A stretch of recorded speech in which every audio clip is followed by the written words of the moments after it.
الله أكبر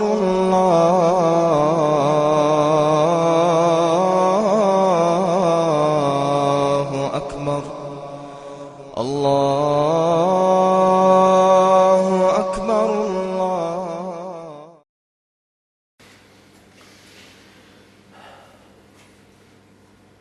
Të nderuar vëllezër të pranishëm, më lejoni që në fillim të falenderoj për ftesën, të falenderoj anëtarët e forumit rinor të musliman që më bën ftesë.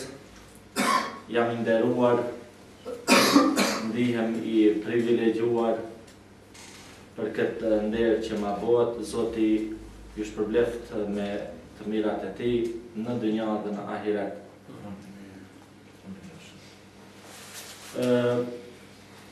Mundohet të zgjedh një temë e cila do të zgjoj një gjë e cila domethënë është e fjetur në zemrat tona, është e fjetur në shpirtrat tona. Është vlera e kohës. Po nuk është vetëm vlera e kohës. Është se si këtë kohë të shfrytëzojmë, që na e ka dhënë Allahu xhelle shanuhu wa xhelle xhelaluhu, si të shfrytëzojmë për punë të hajrit, si të shfrytëzojmë në realizimin dhe në plotësimin e mesazhit hyjnor. Do kush mund të mendojë se çka është ky mesazh i hyjnor? Neve Allahu xhelle shanuhu wa xhelle xhelaluhu, pasi na krijoi në këtë botë, na dha një kohë të caktuar, po këtë kohë na caktoi disa programe, na caktoi rrugën të cilën duhet ne të ecim. Andaj Allahu xhelle shanuhu wa xhelle xhelaluhu na dha këtë kohë të shkurtën, por kjo kohë e shkurtën duhet të plotësohet me punë të mëdha. Allahu xhelle shanuhu, si zakonisht në shumë ajete kuranore, për diçka që e vlerëson, për diçka që e çmon nga krijesat e tij, betohet në ta. Ndërta është edhe koha. Është surja El Asr, në të cilën Allahu xhelle shanuhu wa xhelle xhelaluhu thot: "Wal asri", pasha kohën. "Innal insana lafi khusr". Allahu xhelle shanuhu thot: vërtet njeriu është në humbje. Pjesa e parë është betimi për diçka që është me vlerë, se koha jon është jeta e jon. Nëse ne atë jetën tonë, atë kohën tonë, që është diçka shumë me vlerë, që është kapitali jon në të cilin ne duhet të investojmë, nëse ne e humbasim, nëse ne largohemi nga rruga e drejtë dhe e humbasim, atëherë ne e kemi humbur tregëtin e kësaj kohe. Më thënë, kemi humbur kapitalin, nuk mundemi të investojmë në atë kapital. Ka shkuar ai kapital. Andaj, në realitet, njeriu humb rrugën e drejtë, kur nuk ja din vlerën kohës.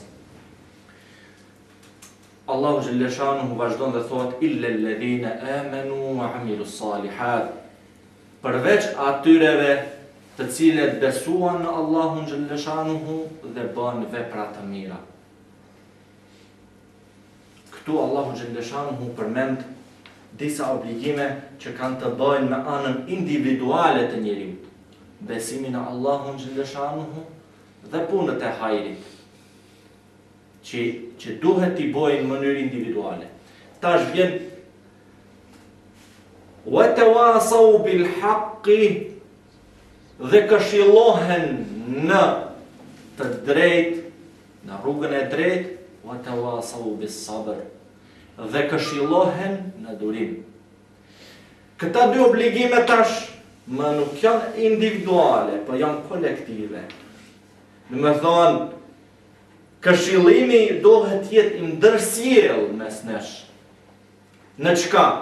Në hakun, në të vërtetën, në urdhrat e Allahut xhalleshanu, në ndalesat e tij, në tregtin tonë të jemi të drejtë, në marrëdhëniet shoqërore tona të jemi të drejtë, në gjykimin tonë të jemi të drejtë, e kështu me radhë. Do të thonë, e drejta duhet të mbi zotëroj në shoqërinë muslimane. Ky obligim, do të thonë, është një obligim individual. Dhe këtë lidhshmëri nuk mundet të ketë tjetër shoqëri përveç se një shoqëri e cila ka besim në Allahun xhalleshanuhu wa xhalla xhelaluhu. Do të thonë, kush i paraprak është besimi në Allahun dhe punët e mira. Do të thonë, ai i cili kryen obligimet ndaj Allahut xhalleshanuhu, që janë obligimet individuale, ai është që janë bashkangjit këta.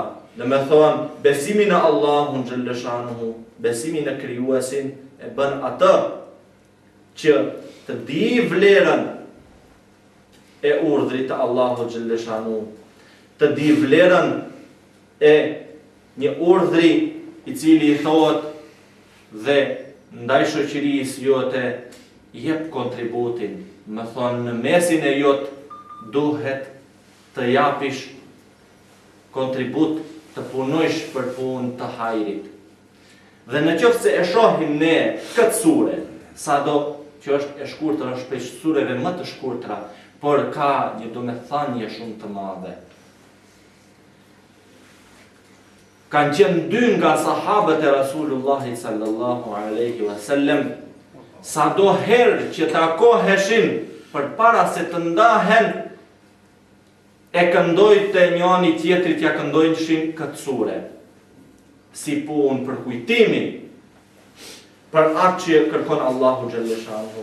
Se në këtë sure ne shohim një platformë të plot se çka kërkon Allahu xhalleshanuhu në tokë, se çka është mesazhi ynë hynor në këtë tokë, në këtë botë. Do me thonjën e ka shumë të madhe. Andaj, Imam Shafiu radiallahu anhu çka ka thonë? Lau tadabbaru an-nasu ma fi hadhihi sura, nëse njerëzit do kishin medituar vetëm këtë sure, lekafethum, do u kishte mjaftu veç kjo sure.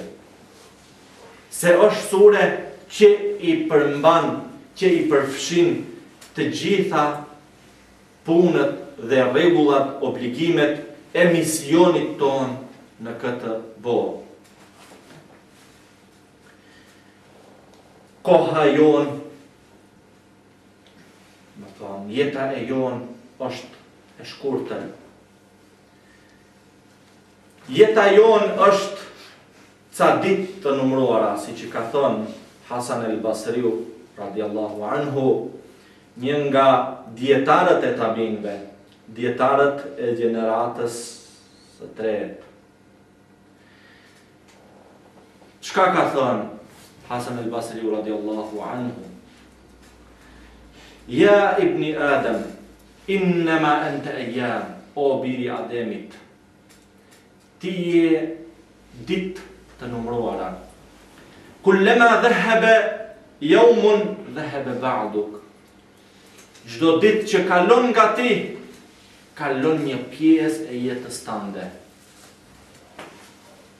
Dhe me thonë ato ditë që i kalon e nuk i shfrytëzon, për ata do të jepet llogari përpara Allahut xhelle shanuhu wa xhelle xhelaluhu. Në një hadith kutsi, Allahu xhelle shanuhu wa xhelle xhelaluhu thot: "Wa ma min yawmin yanshaqqu fajruhu illa wa yunadi." Ska ditë që gëdhin drita e të mos thirr ajo ditë, i thirr njerëzit dhe u thot: "Ja ibni Adem, o bijtë Ademit, ana khalqun jadid." Unë jam një krijesë e re, unë jam një ditë e re. "Wa ala amaluka shahid." Dhe jam dëshmitare për punët e tua. "Fatazawwad minni", andaj shfrytëzo mua.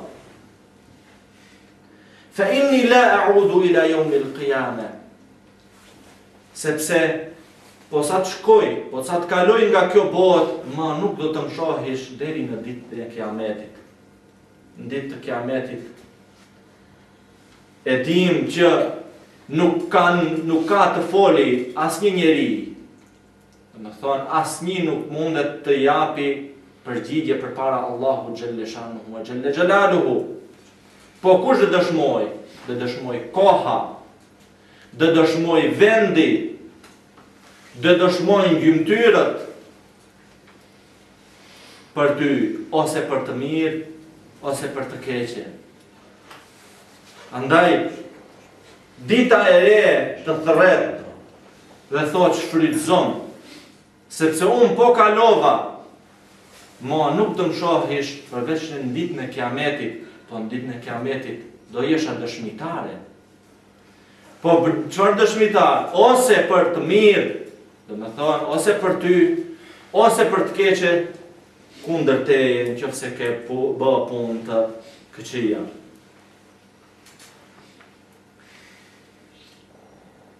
Këtë kohë të cilën ne e kalojmë, kjo kohë duhet të shfrytëzohet dhe të investohet në të.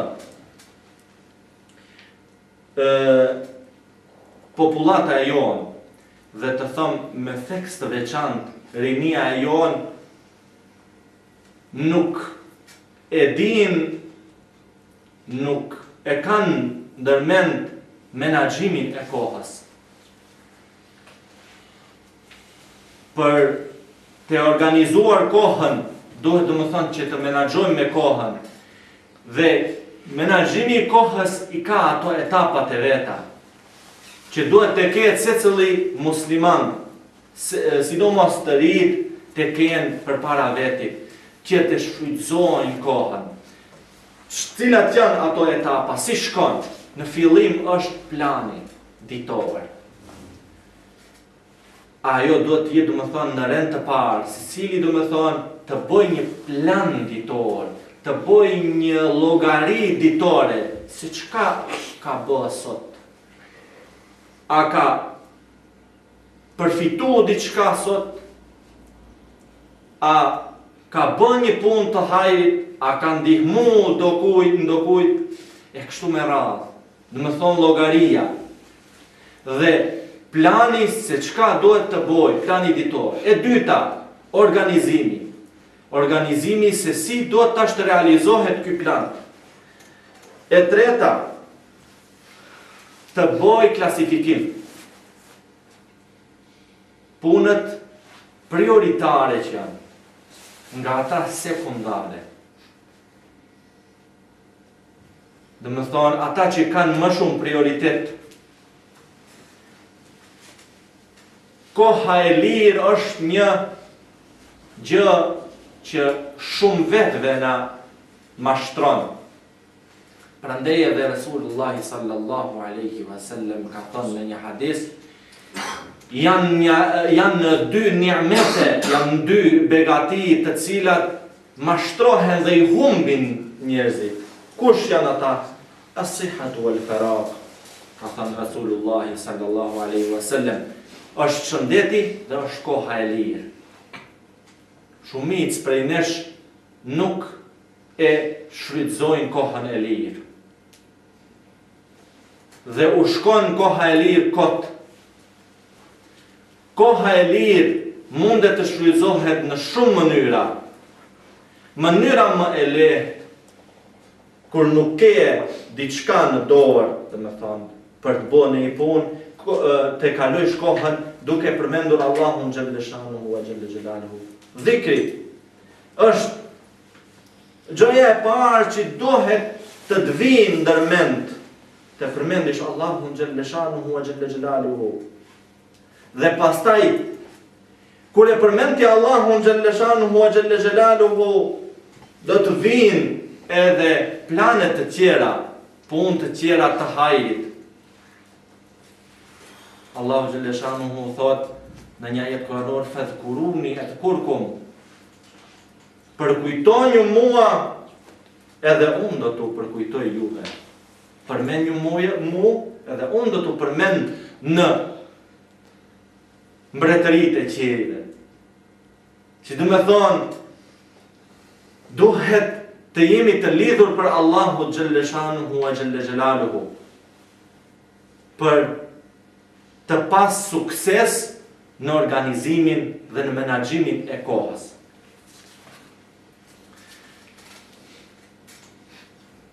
Shumë njerëz dhe shumë musliman nuk i njohin mirë se çka janë detyrat tona nga ana Allahu xhelle shanuhu wa xhelle xhelaluhu. Në rend të parë, çka është? E kemi ajetin kuranor ku Allahu xhelle shanuhu thot: "Wama khalaqtu al-jinna wal-insa illa liya'budun." Dhe nuk i kam krijuar njerëzit dhe xhinët përpos liya'budun, që të më adhurojnë. Por një tefsir të cilin e kanë bërë disa komentatorë të Kuranit dhe disa dietarë, dhe ndërta është edhe themelusi akides Maturidije, që është Ebu Mansur el-Maturidiu, thot illa li ya'rifu wahdaniyatullah. Allahu xhelle shanuhu do me thonë, i ka kriju njerëzit dhe xhinët që të njohin atë, që të njohin krijuesin e tyre. Se nëse ti e njeh krijuesin, i njeh edhe urdhrat e tij, qoftë urdhri për të vepruar apo urdhrat për të larguar nga ato që i ka ndaluar Allahu xhelle shanuhu wa xhelle xhelaluhu. Por e para është që ne të njihemi me krijuesin, me madhrinë e Allahut xhelle shanuhu wa xhelle xhelaluhu. Dhe secili njeri, qoftë besimtar apo jo besimtar, qoftë edhe një moment në jetën e vet, e pranon Allahun xhelle shanuhu, e pranon Zotin. Po nuk thonë se ai moment mund të jetë moment kur është i disponuar.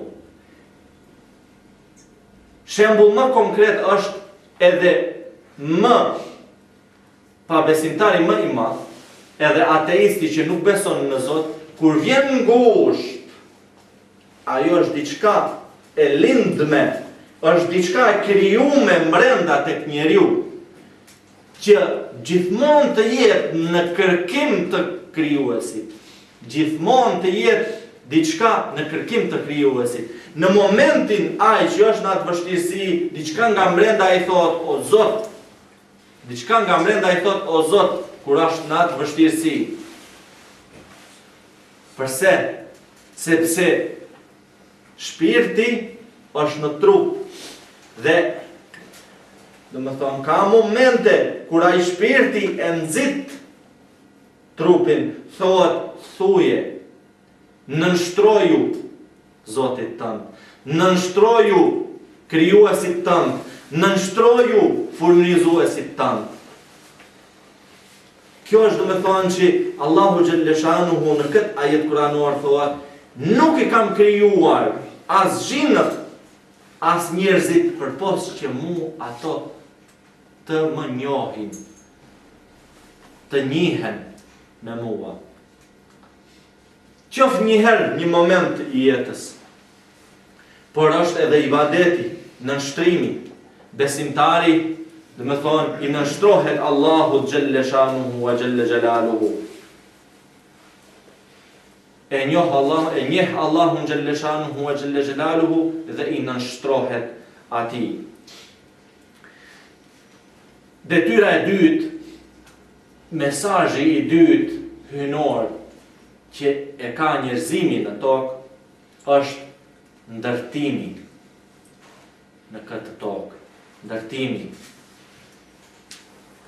Në shumë ajete kuranore ku Allahu Gjellëshanuhu wa Gjelle Gjelaluhu tregon për popujt e mëparshëm, kur tregon për popullin Themud, në të cilin ka qenë Salihu alayhi salatu wassalam, tregon se si Salihu alayhi salam kur I ka thirr popullin, I ka thirr ja qaumi ibudullah, o populli im, adhuroni Allahun Gjellëshanuhu wa Gjelle Gjelaluhu. Dhe me thonë, ua ka përcjell mesazhin e parë. Ma lekum min ilahin ghayru. S'keni zot tjetër përveç Tij. Huwa ansha'akum min al-ardi, ai u ka krijuar prej tokës, wasta'marakum fiha, dhe u ka bë të banoni dhe të ndërtoni në tokë. Të banoni dhe të ndërtoni civilizim, kultur, arsim, shkencë, art e kështu me radhë. Sepse ndërtimi nuk do të thotë ndërtim I ndërtesave, po ndërtimi do të thotë me kuptimin më të gjatë, ndërtimi I civilizimeve, kulturave, artit, shkencës kështu me radhë. Këto janë që e ngrisin popullin, këto janë mesazhi hynor që duhet të kry populli, të kry njerëzimi në tokë. Fastaghfiruhu thumma tubu ilej, kërkoni falje tek ai dhe pendohuni. Inna rabbi qaribun mujib, dinje se Allahu Gjellëshanuhu I pranon lutjet dhe I është afër jush. Dhe përsëri Allahu Gjellëshanuhu në disa ajete me radhë tregon për gjurmët e popujve të mëparshëm dhe thotë, u drejtohet njerëzimit dhe thotë, afalam yasiru fil ard, a nuk keni ecur në për tokë, falyanzuru kayfa kana aqibatu alladhina min qablihim, dhe të shihni se çka kanë vepruar, çka kanë bë popujt e mëparshëm. Çka ka qenë përfundimi atyre? Kanu ashadda minhum quwwatan. Allahu Gjellëshanuhu wa Gjelle Gjelaluhu u ka dhënë më shumë fuqi atyre. Ata kanë qenë më të fuqishëm se ju. Si nga ana fizike, materiale, në çdo aspekt kanë qenë më të fuqishëm. Edhe kanë qenë me trupa më të mëdhej. Por çka ka qenë problemi? Wa atharu al-ardha wa amaruha. Ato e punuan tokën, e ndërtuan tokën, aktharu mimma amaruha. E ndërtuan popuj me radhë, wa ja'atuhum rusuluhum bil bayinat, dhe u erdhën pejgamberët me argumentet e qarta, fema kana Allahu liyadhlimahum, por Zoti nuk u boni asnjë fart pa drejtë. Përpos që ata nuk e pranuan Zotin, nuk e pranuan krijuesin. Do të thonë, nuk e kryen mesazhin e parë që është ti nështrohesh Zotit, ti nështrohesh krijuesit. Me qenë se nuk ju nështruajnë krijuesit, Allahu Gjellëshanuhu i shkatroi ato popuj. Andaj thot Allahu Gjellëshanuhu thot, unë nuk u bëna pa drejtësi. Walakin kanu anfusahum yadhlimun, por ato veti bën pa drejtësi vetvetes. Që i bën pa drejtësi, ato veti bën pa drejtësi vetvetes. Sepse nuk hecën asaj rrugë të cilën unë ua hartova atyve. Më thonë Allahu Gjellëshanuhu na ka hartuar rrugën të cilën do të ndjekim. Ne jemi krijesat e Atij. Si që është një prodhim. Kur del në prodhim, do më thonë, kur prodhohet, e ka atë fletën e udhëzimit. Në qoftë se atë prodhimin e merr ti edhe nuk e përdor me anë të asaj fletës e udhëzimit, atëherë dije se mund t'i bësh në i defekt, dije se ndoshta nuk dhe dish se si te punojsh, ndoshta dhe dalin të lashe. Por në qoftë se ti e merr atë edhe e merr udhëzimin, e sheh aty se çfarë roli ka, se çka bëhet. Kështu është edhe kjo. Allahu Gjellëshanu na dha edhe na i dha edhe këto mesazhe hyjnore të cilat duhet ne t'i realizojmë. Nuk ka pasur popull që ka dërguar Allahu Gjellëshanu e të mos ua ka dërguar pejgamber. Mos këtë dërguar lajmëtar, njohtues, që t'i njohtoj për çështje të fesë, për çështjet të cilat duhet t'i afrohen Allahut, për çështjet të cilat lidhen me obligimet të cilat i kemi ndaj Allahut Gjellëshanuhu wa Gjelle Gjelaluhu. Dhe mesazhi i tretë hyjnor, të cilin e kemi në këtë botë, është sprova. Është sprova në cilën jemi në këtë botë të sprovuar. Më thonë, është rruga mes udhëzimit dhe epsheve. Ai i cili e ndjek rrugën e drejtë udhëzohet, ai i cili e ndjek rrugën e epsheve humb. Andaj Allahu Gjellëshanuhu wa Gjelle Gjelaluhu në një ajet kuranor thot: Alladhi khalaqa al-mauta wal hayata liyabluwakum ayyukum ahsanu amala. Është ai Allahu Gjellëshanuhu wa Gjelle Gjelaluhu që e krijoi jetën dhe vdekjen, që t'u sprovoj juve kush prej jush do bëj punë vetra të mira. Në thonë këtu, Allahu Gjellëshanuhu na vëndon në garim mes veti që dhe garojmë në punë të mira, në punë të hajrit. Në punë të mira dhe në punë të hajrit. Në punë të cilat e kënaqin Allahun Gjellëshanuhu wa Gjelle Gjelaluhu. Kemi shembull një imam prej imamëve, është Imam Neveviu. Jo rastisht e marra Imam Neveviun sepse është imam shumë i njohur.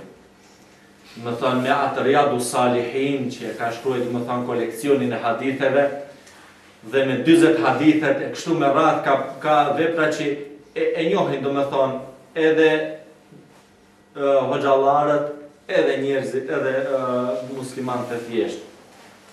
Imam Neveviu ka jetuar dikund ka 46 vjet. Për këtë kohë,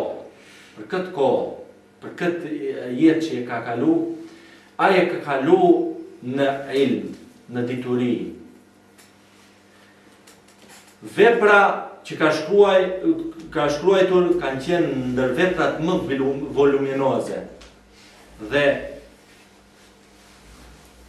në fund të jetës së tij, më thonë, e kanë vlerësuar punën që e ka bëj. Dhe kanë thonë, gjithë këta vepra, gjithë këtë bagazh të madh të literaturës, në qoftë se e shpërndanjum në ditët e jetës së tij, do të vijë që çdo ditë ka shkruar nga 2 libra.